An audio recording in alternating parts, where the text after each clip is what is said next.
बिस्मिल्लाहिर्रहमानिर्रहीम। अस्सलाम वालेकुम स्टूडेंट्स, आज हम अपना फिफ्थ लेक्चर स्टार्ट कर रहे हैं। फिफ्थ लेक्चर में हमारा डिस्कशन टॉपिक है कंपाउंड। हम देखते हैं कि कंपाउंड होता क्या है। कंपाउंड हमारे पास एक तरह का सब्सटेंस है। ऐसा सब्सटेंस है जो दो या दो से ज़्यादा एलिमेंट्स के केमिकली कंबाइन होने से बने, और जो एलिमेंट्स केमिकली कंबाइन होते हैं उनके दरमियान मैसेस की जो रेशो होती है वो फिक्स होती है। ठीक है। और जब एलिमेंट्स आपस में कंबाइन होते हैं और कंबाइन होने के बाद हमें new products as a compound जो है वो प्रोड्यूस करवा के देते हैं, तो कंपाउंड की प्रॉपर्टी और एलिमेंट्स की प्रॉपर्टीज़ जो होती है वो बिल्कुल डिफरेंट होती है। ठीक हो गया। तो अब ये इसको मैं स्टडी करता हूँ। देखिए, कंपाउंड की डेफिनेशन है हमारे पास। Compound is a substance made up of two और more elements chemically combined together in a fixed ratio by mass। ठीक हो गया। अब ये इसकी एग्जांपल को हम देखते हैं। फॉर एग्जांपल हम देखते हैं वाटर की फॉर्मेशन है हमारे पास। वाटर हमें पता है कि हाइड्रोजन एटम और ऑक्सीजन एटम के केमिकली कंबाइन होने से बनता है। अब ये हमारे पास एलिमेंट है। एलिमेंट किस स्टेट में है? गैसीय स्टेट में है, हाइड्रोजन भी और ऑक्सीजन भी। अब जब ये दोनों केमिकली कंबाइन होंगे तो हमारे पास क्या बनाएंगे? लिक्विड बनाएंगे, वाटर। तो वाटर आपको पता है किस स्टेट में होता है? लिक्विड स्टेट में होता है। एक बात तो ये क्लियर होगी कि जब एलिमेंट्स जो हैं वो केमिकली कंबाइन होते हैं तो इनकी प्रॉपर्टी जो होती है एलिमेंट्स की, जो हमारे पास new product as a compound बन रही है, उससे बिल्कुल डिफरेंट है। ठीक है। अब हम इनकी जो है वो फिक्स्ड रेशो की बात कर लेते हैं। फिक्स्ड रेशो से मुराद है, देखें, हाइड्रोजन का एटॉमिक नंबर होता है 1, नंबर ऑफ एटम्स है यहाँ 2, तो 1 मल्टीप्लाई बाय 2। रेशो ऑक्सीजन का एटॉमिक मैस नंबर कितना है हमारे पास? 16। और हाइड्रोजन का एटॉमिक मैस कितना था? 1। और यहाँ नंबर ऑफ एटम्स के 2, तो ना उसके एटॉमिक मैस को उसके नंबर ऑफ एटम्स के साथ हमने मल्टीप्लाई करना है। तो ये बन गया हमारे पास 2, 2 1 2, रेशो 16। अब इसको ज़रा सिंप्लीफाई कर लें। तो इसको जब हम सिंप्लीफाई करेंगे तो ये हमारे पास क्या बनता है? 2 1 2 और 2 8 16, यानी 1:8। अब वाटर की फॉर्मेशन में जो रेशो है हमारे पास कितनी है? 1:8। तो 1:8 में जो है वो हमारे पास वाटर बन रहा है। अगर रेशो चेंज हो जाए तो हमारे पास कोई और कंपाउंड बन जाता है। ठीक है। तो दोनों बात क्लियर होगी कि एलिमेंट्स जब केमिकली कंबाइन होते हैं तो उनकी रेशो मैसेस की जो होती है वो फिक्स होती है, और एलिमेंट्स की प्रॉपर्टी जो है वो कंपाउंड की प्रॉपर्टी से बिल्कुल डिफरेंट होती है। ठीक है। एक और मिसाल देख लेते हैं।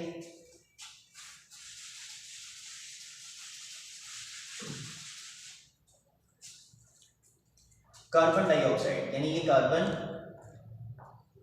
ऑक्सीजन के साथ जब केमिकली कंबाइन होती है तो प्रोडक्ट में हमारे पास कार्बन डाइऑक्साइड गैस जो है वो हमें प्रोड्यूस करवाती है। अब कार्बन हमारे पास कोक है और ऑक्सीजन हमारे पास गैस है, और कार्बन डाइऑक्साइड भी हमारे पास गैस है। ठीक है। अब इस गैस में और इस गैस में जो है वो काफ़ी डिफरेंस है। ठीक है। ये गैस, ऑक्सीजन गैस को हम इनहेल करते हैं, जबकि कार्बन डाइऑक्साइड गैस जो होती है उसको हम एक्सहेल करते हैं। तो उसके बाद अगर हम इसकी जो है वो रेशो की बात करें तो रेशो को हम देखेंगे। सबसे पहले हमें पता होना चाहिए कार्बन का एटॉमिक मैस कितना है, वो हमारे पास होता है 12। ऑक्सीजन का एटॉमिक मैस कितना है? 16। नंबर ऑफ एटम्स ऑक्सीजन के कितने हैं? 2। तो नंबर ऑफ एटम्स को एटॉमिक मैसेस के साथ मल्टीप्लाई करने हैं, तो इस तरह हमारे पास आ जाएगा 12:32।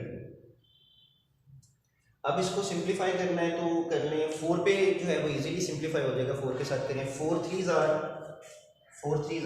12 एंड 4 8s are 32।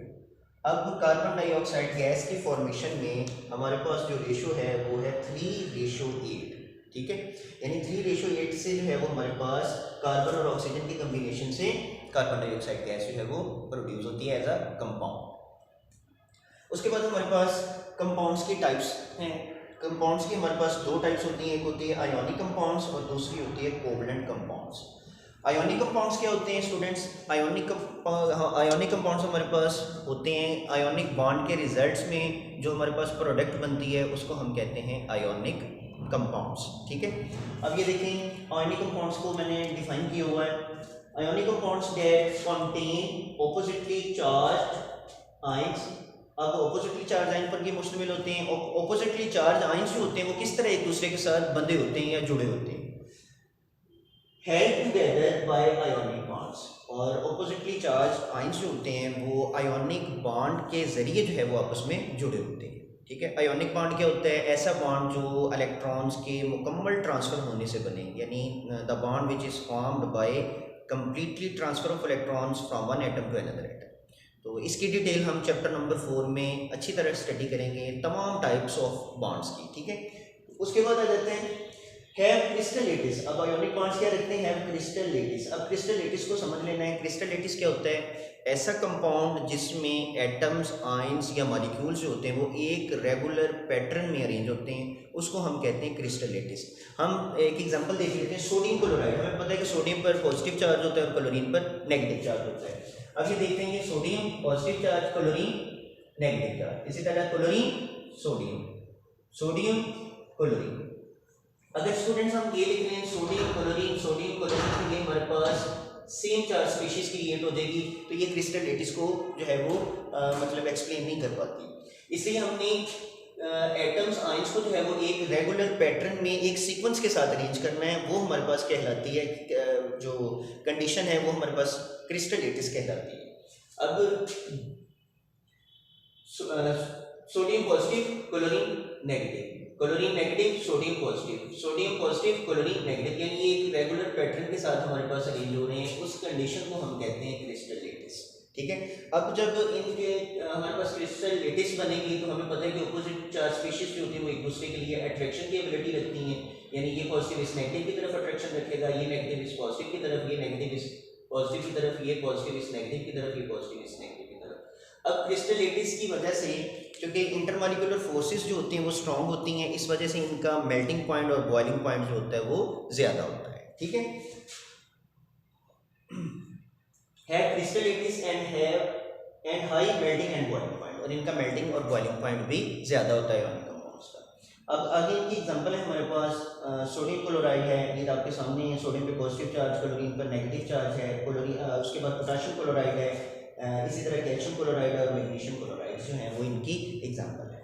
और उसके बाद जो है वो हमारे पास आ जाता है आयोनिक कंपाउंड्स को हम रिप्रेजेंट करते हैं फार्मूला यूनिट से। ठीक है, यानी ionic compounds are represented by formula units.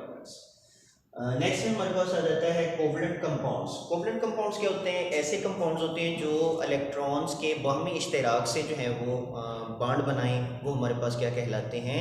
Covalent bonds. ठीक है, अब ये मैंने डिफाइन किया हुआ है। Covalent compounds are formed by sharing of electrons between different atoms, यानी डिफरेंट एटम्स से जो है के दरमियान जो शेयरिंग ऑफ इलेक्ट्रॉन से हमारे पास प्रोडक्ट बनती है उसको हम कहते हैं कोवलेंट कंपाउंड्स। अब कोवलेंट कंपाउंड्स को हम रिप्रेजेंट करते हैं मॉलिक्यूलर फार्मूला से, और उनकी जो एग्जांपल आ जाती है कोवलेंट कंपाउंड्स की वो हमारे पास आ जाती है वाटर है, हाइड्रोक्लोरिक एसिड है और मीथेन है। ठीक है स्टूडेंट्स, उम्मीद करता हूँ आपको समझ आ गई होगी। अल्लाह हाफिज़।